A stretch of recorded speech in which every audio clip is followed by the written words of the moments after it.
We have completed Achievers the Time Machine. This means I am in a reading slump again.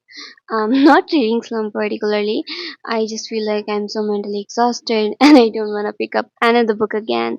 And I just feel like doom scrolling. But we are not going to do this. So once again, we have with us the collected short stories of Ruskin Bond. You guys know the drill. We will read through some of the stories. Basically, I'm going to read out some of the stories to you guys, so this video is that you can stay. And if you're not, we'll meet in another video with this. Hey guys, this is Snigdha and you are with me.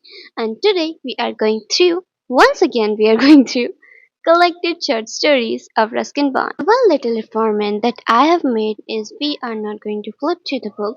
We are going to read the stories serial wise because it is easier to track the stories, and in that way I am not going to read the same story to you guys again and again. The night had been hot, the rain frequent, and I slept on the veranda instead of in the house. I was in my twenties and I had begun to earn a living and felt I had certain responsibilities. In a short while, a tanga would take me to a railway station, and from there a train would take me to Bombay, and then a ship would take me to England. There would be work, interviews, a job, a different kind of life.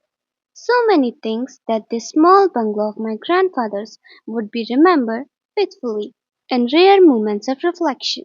When I awoke on the veranda, I saw a grey morning, smelled the rain on the red earth, and remembered that I had to go away. A girl was standing on the veranda porch, looking at me very seriously. When I saw her, I sat up in bed with a start. She was a small, dark girl, her eyes big and black, her pigtails tied up in a bright red ribbon, and she was fresh and clean like the rain and the red earth. She stood looking at me, and she was very serious. "Hello," I said, smiling, trying to put her at ease. But the girl was businesslike. She acknowledged my greeting with a brief nod. "Can I do anything for you?" I asked, stretching my limbs. "Do you stay near here?" She nodded again. "With your parents?" With great assurance she said, "Yes, but I can stay on my own." "You're like me," I said, and for a while I forgot about being an old man of 20. "I like to do things on my own. I'm going away today." "Oh," she said, a little breathlessly. "Would you care to go to England?" "I would. I want to go everywhere," she said, "to America and Africa and Japan and Honolulu." "Maybe you will," I said. "I'm going everywhere, and no one can stop me." "But what is it you want? What did you come for?" "I want some flowers, but I can't reach them." She waved her hand towards the garden. "That tree? See?" The coral tree stood in front of the house, surrounded by pools of water and broken fallen blossoms. The branches of the tree were thick with the scarlet pea-shaped flowers. "All right," I said, "just let me get ready." The tree was easy to climb, and I made myself comfortable on one of the lower branches, smiling down at the serious upturned face of the girl. "I'll throw them down to you," I said. I bent a branch, but the wood was young and green, and I had to twist it several times before it snapped. "I'm not sure that I ought to do this," I said, as I dropped the flowering branch to the girl. "Don't worry," she said. "Well, if you are ready to speak up for me." "Don't worry." I felt a sudden nostalgic longing for childhood, and a urge to remain behind my grandfather's house, with the tangled memories and ghosts of yesteryear. But I was the only one left, and what could I do except climb a coral and jackfruit trees? Have you many friends?" I asked. "Oh yes." "Who is the best?" "The cook. He lets me stay in the kitchen, which is more interesting than the house, and I like to watch him cooking, and he gives me things to eat, and tells me stories." "And who is your second best friend?" He inclined her head to one side and thought very hard. "I'll make you the second best," she said. I sprinkled coral blossom over her head. "That's very kind of you. I'm happy to be your second best." A tanga bell sounded at the gate, and I looked out from the tree and said, "It's come for me. I have to go now." I climbed down. "Will you help me with my suitcase?" I asked. as we walked together towards the veranda. There's no one here to help me. I am the last to go, not because I want to go, but because I have to. I sat down on the cot and packed a few things in a suitcase. All the doors of the house were locked. On my way to the station, I would leave the keys with the caretaker. I had always given instructions to an urchin to try and sell the house. There was nothing more to be done. We walked in silence to the waiting Tonga, thinking and wondering about each other. "Take me to the station," I said to the Tonga driver. The girl stood at the side of the path on the damp red earth gazing at me. "Thank you," I said. "I hope I shall see you again." "I'll see you in London," she said, "or America, or Japan. I want to go everywhere." "I'm sure you will," I said. "And perhaps I will come back and we will meet again in this garden. That would be nice, wouldn't it?" She nodded and smiled. We knew it was an important moment. The Tonga driver spoke to his pony, and the carriage set off down to the gravel path. Rattling a little, the girl and I waved to each other. In the girl's hand was a sprig of coral blossom. As she waved, the blossom fell apart and danced lightly in the breeze. "Goodbye," I called. "Goodbye," called the girl. The ribbon had come loose from her pigtails and lay on the ground with the coral blossom. "I am going everywhere," I said to myself, "and no one can stop me." And she was fresh and clean like the rain. The eyes have it. I had the train compartment to myself up to Rohana. Then a girl got in. The couple who saw her off was possibly her parents. They seemed very anxious about her comfort, and the woman gave the girl detailed instruction as to where to keep her things, then not to lean out of the window, and how to avoid speaking to strangers. They called their goodbyes, and the train pulled out of the station. As I was totally blind at the time, my eyes sensitive only to light and darkness, I was unable to tell what was girl looked like.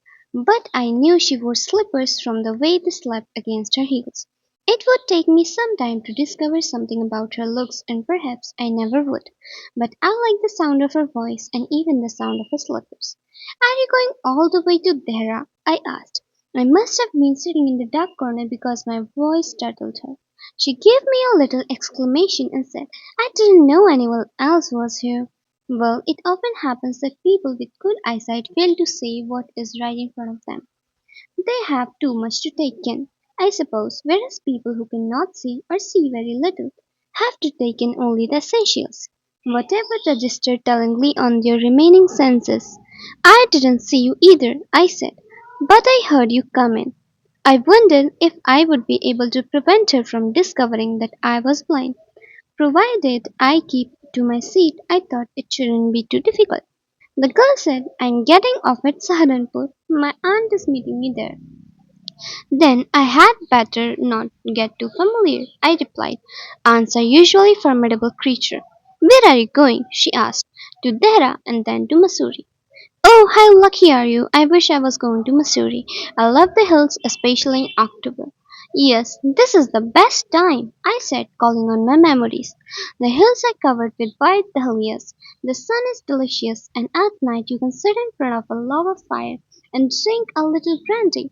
Most of the tourists have gone, and the roads are quiet and almost deserted. Yes, October is the best time." She was silent. I wondered if my words had touched her and whether she thought me a romantic fool. Then I made a mistake. "What it is like outside?" I asked. She seemed to find nothing strange in the question. Had she noticed already that I could not see? But her question removed my doubt. "Why don't you look out of the window?" she asked. I moved easily along the berth and felt the window ledge. The window was open and I faced it, making a pretense of studying the landscape. I heard the panting of the engine, the rumble of the wheels, and in my mind's eyes I could see telegraph posts flashing by. "Have you noticed," I ventured, "that the trees seem to be moving while we seem to be standing still?" That always happens," she said. "Do you see any animals?" "No," I answered quite confidently. I knew that there were hardly any animals left in the forest near Dehra. I turned from the window and faced the girl, and for a while we sat in silence. The eyes have it. I had the train compartment to myself up to Rohana. Then a girl got in. The couple who saw her off was possibly her parents. They seemed very anxious about her comfort, and the woman gave the girl detailed instruction as to where to keep her things, then not to lean out of the window, and how to avoid speaking to strangers. They called their goodbyes, and the train pulled out of the station. As I was totally blind at the time, my eyes sensitive only to light and darkness, I was unable to tell what was girl looked like. But I knew she wore slippers from the way they slapped against her heels. It would take me some time to discover something about her looks, and perhaps I never would. But I liked the sound of her voice and even the sound of her slippers. "Are you going all the way to Dehra?" I asked. I must have been sitting in the dark corner because my voice startled her. She gave me a little exclamation and said, "I didn't know anyone else was here." Well, it often happens that people with good eyesight fail to see what is right in front of them. They have too much to take in, I suppose, whereas people who cannot see or see very little have to take in only the essentials. Whatever registered tellingly on your remaining senses. "I didn't see you either," I said, "but I heard you come in." I wondered if I would be able to prevent her from discovering that I was blind. Provided I keep to my seat, I thought it shouldn't be too difficult. The girl said, "I'm getting off at Saharanpur. My aunt is meeting me there." "Then I had better not get too familiar," I replied. "Aunts are usually formidable creatures." "Where are you going?" she asked. "To Dehra and then to Mussoorie." "Oh, how lucky are you! I wish I was going to Missouri. I love the hills, especially in October." "Yes, this is the best time," I said, calling on my memories. "The hills are covered with white dahlias. The sun is delicious, and at night you can sit in front of a lava fire and drink a little brandy. Most of the tourists have gone, and the roads are quiet and almost deserted. Yes, October is the best time." She was silent. I wondered if my words had touched her, and whether she thought me a romantic fool. Then I made a mistake. "What it is like outside?" I asked. She seemed to find nothing strange in the question. Had she noticed already that I could not see? But her question removed my doubt. "Why don't you look out of the window?" she asked. I moved easily along the berth and found the window ledge. The window was open and I faced it, making a pretense of studying the landscape. I heard the panting of the engine, the rumble of the wheels, and in my mind's eyes I could see telegraph posts flashing by. "Having noticed," I ventured, "that the trees seem to be moving while we seem to be standing still?" That always happens," she said. "Do you see any animals?" "No," I answered quite confidently. I knew that there were hardly any animals left in the forest near Dehra. I turned from the window and faced the girl, and for a while we sat in silence.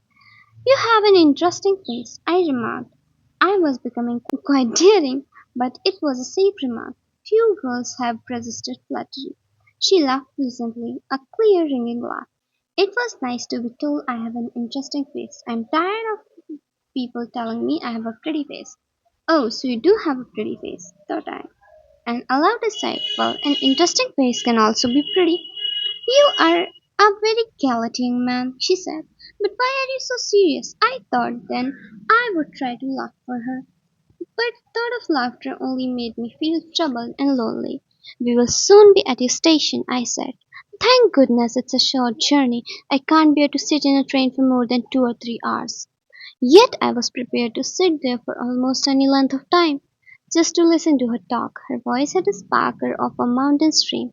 As soon as she left the train, she would forget our brief encounter, but it would stay with me for the rest of the journey and for some time after. The engine whistle shrieked, the carriage wheels changed their sound and rhythm, the girl got up and began to collect her things. I wondered if she wore her hair in a bun or if it was plaited. Perhaps it was hanging loose over her shoulder. Or was it cut very short? The train drew slowly into the station. Outside there was a shouting of porters and vendors, and a high-pitched female voice near the carriage door. That voice must have belonged to the girl's aunt. "Goodbye," the girl said. She was standing very close to me, so close that the perfume from her hair was tantalizing. I wanted to raise my hand and touch her hair, but she moved away. Only the scent of perfume still lingered where she was stood. There was some confusion in the doorway. A man getting into the compartment stammered an apology. Then the door banged and the wall was shut out again. I returned to my berth, the guard blew his whistle, and we moved off. Once again I had a game to play and the new followed traveling. The train gathered speed and the wheels took up their song. The carriage groaned and shook. I found the window and sat in front of it staring into the daylight that was darkness for me. So many things were happening. Outside the window, it could be a fascinating game guessing who went in and who went out from there. The man who had entered the compartment broke into rebel. You must be disappointed, he said. I'm not nearly as attractive as a traveling companion as the one who just left. She was an interesting girl, I said. Can you tell me, did she keep her hair long or short? I don't remember, she said, sounding puzzled. It was her eyes, I noticed, not her hair. She had beautiful eyes, but they were of no use to her. She was completely blind. Don't you notice? The Daffodil Case. It was a foggy day in March that found me idling along Baker Street, with my hands in my raincoat pockets, a threadbare scarf wound around my neck, and two pairs of socks on my feet. The BBC had commissioned me to give a talk on village life in northern India, and ambling along Baker Street in the fog, thinking about the talk, I realized that I didn't really know very much about village life in India or anywhere else. True, I could recall the smell of cow dung smoke and the scent of jasmine and the flood waters lapping on the wall of mud houses, but I didn't know much about village electorates or crop rotation or the prices of sugarcane crops. I was on the point of turning back and making my way to India House to get a few facts and figures when I realized I wasn't on the Baker Street anymore. Wrapped in thought, I had wandered into Regent's Park, and now I wasn't sure of the way out. A tall gentleman wearing a long grey cloak was stooping over a flower bed. Going up to him, I asked, "Excuse me, sir, can you tell me how do I get out from here?" "How did you get in?" he asked in an impatient tone, and when he turned and faced me, I received quite a shock. He wore a peaked hunting cap, and in one hand he held a large magnifying glass. A long curved pipe hung from his sensuous lips. He possessed a strong steely jaw, and his eyes had a fierce expression. They were bright with the intoxication of some drug. "Good heavens!" I exclaimed. "You are Sherlock Holmes!" "And you, sir?" he replied with a flourish of his cloak. "And are you out of India, unemployed, and due to give a lecture on the radio? How did you know all that?" I stammered. "You have never seen me before. I suppose you know my name too." "Elementary, my dear Bond. The BBC notepaper in your hand on which you have been scribbling reveals your intentions. You are unsure of yourself, so you are not a TV personality, but you have conceded a considerate tone of voice. Definitely radio. Your name is on the envelope which you are holding upside down. It's Bond, and you are definitely not James. You are not the type. You have to be unemployed. Otherwise, what would you be doing in the park when the rest of the mankind is hard in the working office, field, and factory? And how do you know I am from India?" I asked a little resentfully. "Your accent betrays you," said Holmes with a knowing smile. I was about to turn away and leave him when he laid a restraining hand on my shoulder. "Stay a moment," he said. "Perhaps you can be of assistance. I am surprised at Watson, who promised to be here in 15 minutes, like he promised to be here 15 minutes ago, but his wife must have kept him at home. Never marry Bond," woman sapped the intellectual.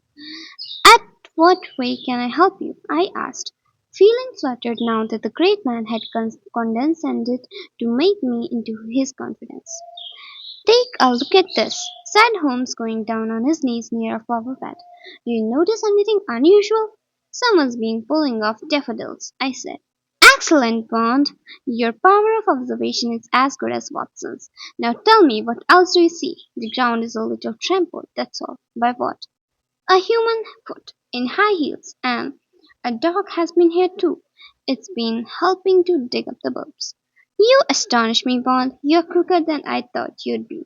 Now shall I explain what this is all about? You see, for the past week someone has been stealing daffodils from the park, and the authorities have now asked me to deal with the matter. I think we shall catch our culprit today." I was rather disappointed. It isn't a dangerous work then. Ah, my dear Bond, the days are past when the Jutarian princess lost a diamond and Maharani's their rubies. There are no longer any Ruthenian princes and the Maharanis cannot afford rubies, unless they have gone into the fast food business. The more successful criminals now work on the stock exchange and East End has been cleaned up. Dr. Fu Manchu has a country house in Dorset and those cretins at Scotland Yard don't even believe in my existence. I'm sorry to hear that, I said, but who do you think is stealing the daffodils? Obviously, it's someone who owns a dog, someone who takes a dog out regularly for a morning walk that points to a woman. A woman in London is likely to keep a small dog, and judging from the animal's footprint, it was a Perkins, or a very post you will realize, a very or a very young Pomeranian. If you observe the damp patch on that lamp-post, you will realize that it could not have been very tall. Or what I purpose, Bond, is that we conceal ourselves behind this herbaceous border and wait for the culprit to return to the scene of the crime. She is sure to come again this morning. She has been stealing daffodil for the past week, and stealing daffodils like smoking opium soon becomes a habit. Holmes and I conceal ourselves behind the hedge and settle down to a long wait. After half an hour our patience was rewarded. An elderly but upright woman in a smart green hat resembling Margaret Thatcher came walking towards us across the grass, followed by a small white form on a lead. Holmes had been right. More than ever did I admire his brilliance. We waited until the woman began pulling daffodil bulbs out of the loose soil. Then Holmes leapt from the bushes.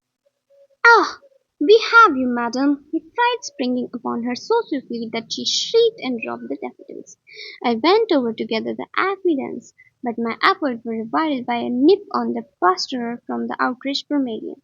Holmes was restraining the woman simply by peering at her heaving bosom through his magnifying glass. I don't know what frightened him more, being caught or being confronted by the grim-visaged countenance, with its pipe cloak and the hunting cap. "Now, madam," he asked firmly, "why were you stealing Her Majesty's daffodil?" She had begun to weep, always a woman's best defense, and I thought Holmes would soften. He always did when confronted by weeping women, and this was in Mrs. Thatcher. She would have gone on the offensive. "I would be obliged, Bond, if you would call the park attendant," he said. I hurried off to the descended greenhouse, and after a brief search found the gardener. "Stealing daffodils, is she?" he said, running up at the double, a wicked-looking rake in one hand. But when he got to the daffodil bed he couldn't find the thief anywhere, nor was Holmes to be seen. Apparently they had gone off together, leaving me in the lurch. I was overcome by the doubt and embarrassment, but then I looked at the ground and saw daffodil bulbs scattered about the grass. "Holmes must have taken her to the police," I said. "Holmes?" repeated the gardener. "And who's Holmes?" "Sherlock Holmes, of course, the celebrated detective. Haven't you heard of him?" The gardener gave me a suspicious look. "Sherlock Holmes, and you'll be Dr. Watson, I presume." That was enough for the gardener. He had seen a Batman in the park before he turned and disappeared in the direction of the greenhouse. Eventually, I found my way out of the park, feeling that Holmes had let me down a little. Then, just as I was crossing the Barker Street, I thought I saw him on the opposite curb. He was alone, looking at the lighted room, and his arm was raised as though he was waving us to someone. I thought I heard him shout, "Watson!" But I couldn't be sure. I started to cross the road, but a big red bus came out of the fog in front of me and I had to wait for it to pass. When the road was clear, I dashed across. By the time Mr. Holmes was gone, going home, the train came panting through the forest and into the flat brown plain. The engine whistled piercingly, and a few cows moved off the track. In a swaying third-class compartment, two men played cards. A woman held a baby to an exposed breast.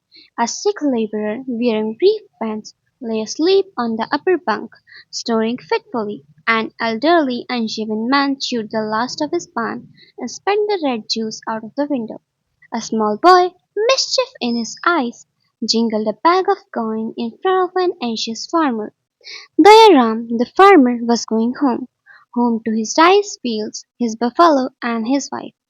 A brother had died recently, and Dayaram had taken the ashes to Haridwar to immerse them in the holy waters of the Ganga. And now he was on the train to Tehra, and soon he would be home. He was looking anxious because he had just remembered his wife's admonition about being careful with money. 10 rupees was what he had left with him, and it was all in the bag the boy held. "Let me have it now," said Dayaram, "before the money falls out." He made a grab at the little bag that contained his coins, notes, and railway ticket, but the boy shrieked with delight and leapt out of the way. Dayaram stroked his moustache. It was a long drooping moustache that lent a certain sadness to his somewhat kind and foolish face. He reflected that it was his own fault for having started the game. The child had been sulky and morose, and to cheer him up they had begun jingling his money. Now the boy was jingling the money right in front of the open window. "Come now, give it back," pleaded Dairam, "or I shall tell your mother." The boy's mother had her back to them, and it was a large back, almost as forbidding as her front. But the boy was enjoying his game and would not give up the bag. He was exploiting to the full Dairam's easy-going, tolerant nature, and kept bobbing up and down on the seat waving the bag in the poor man's face. Suddenly the boy's mother, who had been engrossed in conversation with another woman, turned and saw that what was happening. She walloped the boy over the head, and the suddenness of the blow, it was more of a thump than a slump, made him fall back against the window, and the cloth bag fell from his hand onto the railway embankment outside. Now Dairam's first impulse was to leap out of the moving train, but when someone shouted, "Pull the alarm cord," he decided on this course of action. He plunged for the alarm cord, but just at the moment someone else shouted, "Don't pull the cord," and Dayaram, who usually listens to others, stood in suspended animation, waiting for further direction. "Too many people are stopping trains every day all over India," said one of the card players, who wore large thick-rimmed spectacles with a pair of tiny humorless eyes, and was obviously a post office counter clerk. "You people are becoming a menace to the railways." "Exactly," said the other card player. "You stop the train on the most trifling excuses. What is your trouble?" "My money had fallen out," said Jairam. "Why didn't you say so?" exclaimed the clerk. "Jump up. Stop the train." "Sit down," said the companion. "It's too late now. The train cannot wait here until he walks half a mile back down the line. How much did you lose?" He's asked Jairam. "10 rupees." "And you have no more?" Jairam shook his head.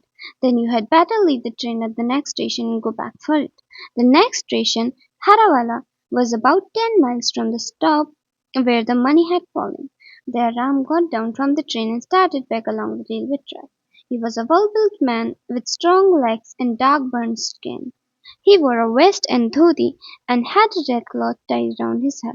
He walked with long easy step, but the ground had been scorched by the burning sun, and it was not long before his feet were smarting. His eyes too were unaccustomed to the glance of the plain, and he held a hand up over them, or looked at the ground. The sun was high in the sky, beating down on his bare arms and legs. Soon his body was running with sweat, his vest was soaked through the sticking to his skin. There was no trees anywhere near the lines, which ran straight to the hazy blue horizon. There were fields in the distance and cows grazed on short grass, but there were no humans in sight. After an hour's walk, Dairam felt thirsty. His tongue was furred, his gums dry, his lips like parchment. When he saw a buffalo wallowing in a muddy pool, he hurried to the spot and drank thirstily of the stagnant water. Still, his pace did not slacken. He knew of only one way to walk, and that was at this steady long pace. At the end of another hour he felt sure that he had passed the place where the bag had fallen. He had been inspecting the embankment very closely, and now he felt discouraged and disappointed. But still he walked on. He was worried more by the thought of his wife's attitude than by the loss of the money or the problem of the next meal. Rather than turn back, he continued walking until he reached the next station. He kept following the lines, and after half an hour dragged, dragged his aching feet on rival platform. To his surprise and joy, he saw a note in Hindi on the notice board. Anyone having lost a bag containing some notes and coin may inquire at the station master's office. Some honest man or woman or child had found the bag and handed it in. Theream just felt that his faith in the goddess of human nature had been justified. He rushed into the office and pushing aside an indignant clerk, exclaimed, "You have found my money!" "What money?" snapped the harassed-looking official. "And don't just charge in here shouting at the top of your voice. This is not a hotel." "The money I had lost on the train," said Dairam. "10 rupees." "In notes or in coins?" asked the station master, who was not slow in ascertaining a situation. "Six 1 rupees notes," said Dairam. "The rest in coins." "And what was the purse like?" "White cloth," said Dairam. "Dirty white cloth," he added for clarification. The official put his hand in the drawer, took out the bag, and flung it across the desk. Without further parley, Dairam scooped out the bag and burst through the swing door, completely revived after his fatiguing march. Now he had only one idea: to celebrate, in his small way, the recovery of his money. So he left the station and made his way through a sleepy little bazaar to the nearest tea shop. He sat down at a table and asked for a tea and a hookah. The shopkeeper placed a recorder on a gramophone, and the shrill music shattered the afternoon silence of the bazaar. A young man sitting idly at the next table smiled at Dayram and said, "You're looking happy, brother." Dayram beamed. "I lost my money and found it," he said simply. "Then you should celebrate with something stronger than a tea," said the friendly stranger with a wink. "Come on into the next room." He took Dairam by the arm and was so comradely that the older man felt pleased and flattered. They went behind a screen, and the shopkeeper bought them 2 glasses and a bottle of a country-made rum. Before long, Dairam had told his companion the story of his life. He had also paid for the rum and was prepared to pay for more. But two of the young men's friends came in and suggested a card game, and Dairam, who remembered having once played a game of cards in his youth, showed enthusiasm. He lost sportingly to the tune of 5 rupees, and rum had such a benevolent effect on his already genial nature that he was quite ready to go on playing until he had lost everything. But the shopkeeper came in hurriedly with the information that the policeman was hanging out outside. Dairam's stable companion promptly disappeared. Dairam was still happy. He paid for the hookah and the cup of tea he hadn't had, and went lurching into the street. He had same vague intention of returning to the station to catch a train, and had his ticket in his hand. By now his sense of direction was so confused that he turned down the side alleys and was soon lost in the labyrinth of tiny alleyways. Just when he thought he saw trees ahead, his attention was drawn to a man leaning against a wall and groaning wretchedly. The man was in a rug. His hair was tousled, and his face looked bruised. Dairam heard his groans and stumbled over to him. "What is wrong?" he asked with concern. "What is the matter with you?" "I have been robbed," said the man, speaking with difficulties. "Two thugs beat me and took my money. Don't go any further this way." "Can I do anything for you?" said Dairam. "Where do you live?" "No, I will be all right," said the man, leaning heavily on Dairam. "Just help me to the corner of the road and then I can find my way." "Do you need anything?" said Dairam. "Do you need any money?" "No, no, just help me with those steps." Dairam put an arm around the man and helped him across the road, seating him on the step. "Are you sure I can do nothing for you?" persisted Dairam. The man shook his head and closed his eyes. Leaning back against the wall, Dairam hesitated a little and then left. But as soon as Dairam turned to the corner, the man opened his eyes. He transferred the bag of money from the fold of his shirt to the steering of his pajamas. Then, completely recovered, he was up and away. Dairam discovered his loss when he had gone about 50 yards, and then it was too late. He was puzzled but was not upset. So many things had happened to him today, and he was confused and unaware of his real situation. He still had his ticket, and that was what mattered the most. The train was at the station, and Dairam got into a half-empty compartment. It was only when the train began to move that he came to his senses and realized what had befallen him. As the engine gathered speed, his thoughts came faster. He was not worried except by the thought of his wife, and he was not unhappy, but he was puzzled. He was not angry or resentful, but he was a little hurt. He knew he had been tricked, but he couldn't understand why. He had really liked those people he had met in the tea shop of the Raiwala, and he still could not bring himself to believe that the man in rags had been putting on an act. "Have you got a beedi?" asked the man beside him, who looked like another farmer.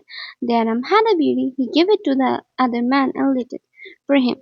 Soon they were talking about crops and rainfall and their respective families, and although with a faint uneasiness still hovering at the back of his mind, Dayaram had almost forgotten the day's misfortune. He had a ticket to Dehra, and from there he had to walk only 3 miles, and then he would be home.